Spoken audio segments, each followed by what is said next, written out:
Okay class, now come toward part D. Part D is given probability of A over B naught. If B naught occur, then probability of A will occur. जी, इसका formula सबसे पहले formula बना लें आप. Formula कैसे बनेगा? Probability of B not और probability of A intersection B not. मैंने आपको बताया था ये फॉर्मूला कैसे बनता है. ठीक है. अब द थिंग इज़, ना बी नॉट का फॉर्मूला हमें पता है और ना ये जो टर्म ऊपर गिवन है इसका पता है. तो क्या करेंगे? अच्छा, सबसे पहले तो हम ऊपर वाला को रिजॉल्व करते हैं. ऊपर वाले की हमें बनानी पड़ेंगी वेन डायग्राम्स.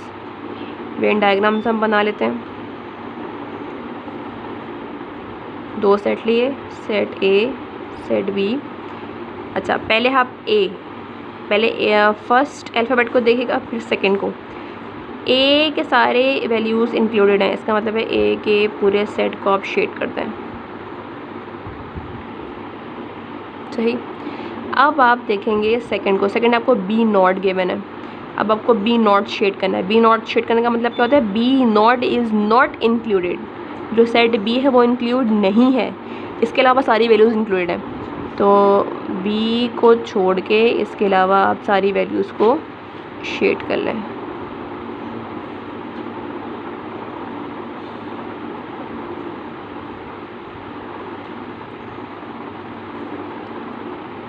अब इन दोनों का इंटरसेक्शन ले लें. इंटरसेक्शन कैसे लेते हैं? ऑब्ज़र्व करें कि दोनों फिगर में कॉमन पार्ट कौन सा है, कॉमन शेडेड पार्ट कौन सा है. ए और बी. हाँ जी, शेडेड कॉमन पार्ट कौन सा है आपके पास? ए. ये वाला पार्ट, ओनली ए वाला पार्ट. तो ओनली ए वाले पार्ट को आप शेड कर लें. इसका मतलब है कि आपके पास ये क्या निकला? ओनली ए. तो ये पूरी चीज़ किसके इक्वल हो गई आपके पास? प्रोबेबिलिटी ऑफ ओनली ए के इक्वल हो गई है, डिवाइडेड बाय बी नॉट. का मतलब क्या होता है? बी नॉट का मतलब होता है कि बी की प्रोबेबिलिटी इंक्लूड नहीं है, बाकी सबकी प्रोबेबिलिटी इंक्लूड है.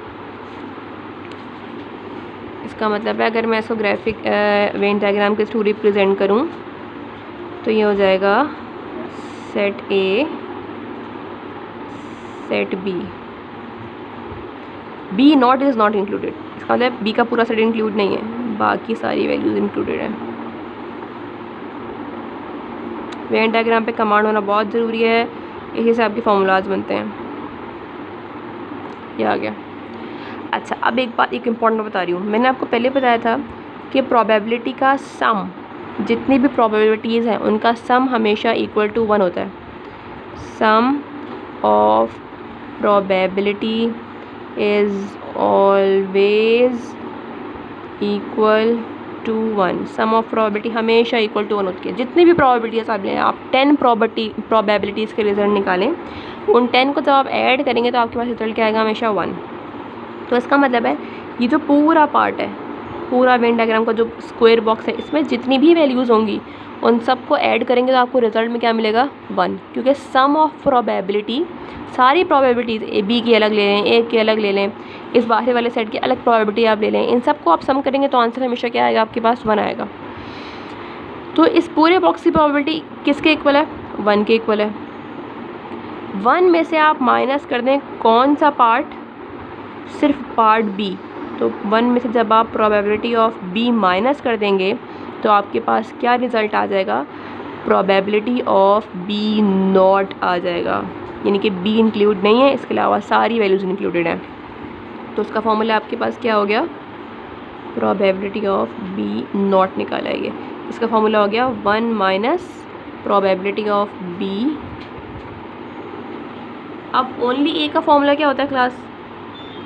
प्रोबेबिलिटी ऑफ ए पूरा set minus probability of A intersection B divided by 1 minus probability of B. ये आपके पास पूरा फॉर्मूला ड्राइव हो गया आ गया. अब आपने इस फॉर्मूलाज में वैल्यूज़ पुट करनी है और इसको सॉल्व कर लेना है. आपका आंसर 0 और 1 के दरमियान आएगा. होपफुली आप ये सॉल्व कर लेंगे, खुद करेगा ताकि आपको आ जाए. अच्छा जी, नाउ कम टूवर्ड पार्ट ई. पार्ट ई आपको क्या कह रहा है?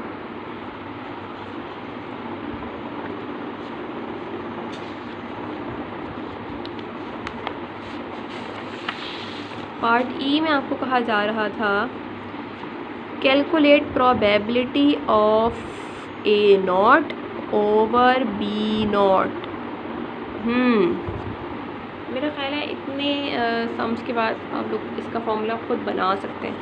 चलें पहले ख़ुद बनाइएगा, फिर चेक करेगा कि जो मैं बना रही हूँ वो ठीक है या नहीं।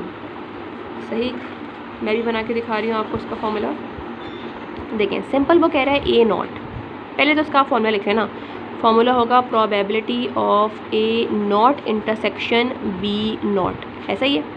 और डिवाइडेड में फॉर्मूला क्या होगा, probability of B not.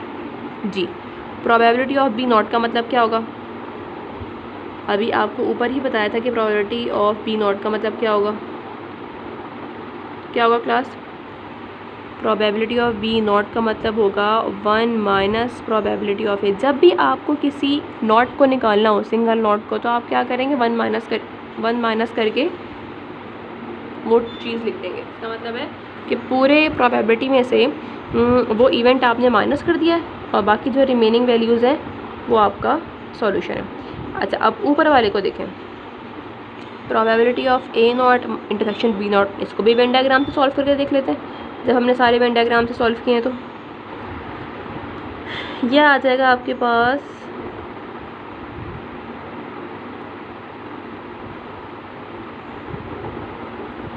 A set B set. आप पहले ए नॉट की वेन डायग्राम बना रहे हैं। ए नॉट की वेन डायग्राम कैसे बनेगी, ए इंक्लूड नहीं है, इसके अलावा सारी वैल्यूज़ इंक्लूडेड हैं।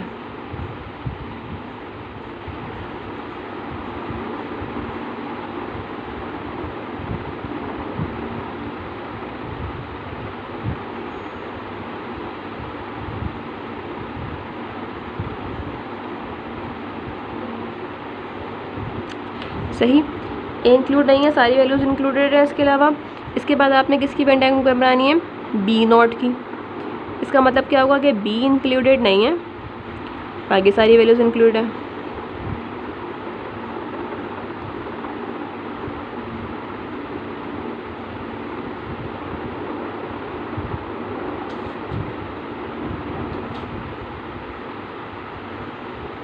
जी, इन दोनों का इंटरसेक्शन लेंगे तो कैसी वेन डायग्राम बनेगी आपके पास। दोनों में गौर से देखें कि कॉमन पार्ट कौन सा है, जो कि शेडेड भी हो, कॉमन भी हो और शेडेड भी हो। क्या लग रहा है,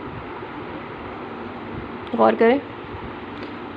ये जो बाहर का पार्ट है ये आपके पास शेडेड है, दोनों फिगर्स में कॉमन। और इस पार्ट को आप कैसे लिखेंगे अब, इसका मतलब है कि ए सेट भी इंक्लूड नहीं है और बी सेट भी इंक्लूड नहीं है। इट मीन्स कि ए यूनियन बी इंक्लूड नहीं है।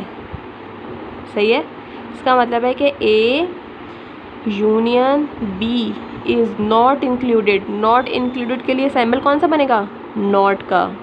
ए बी का यूनियन जो भी होगा वो इसमें इंक्लूडेड नहीं है, इसके अलावा सारी वैल्यूज़ इंक्लूडेड हैं।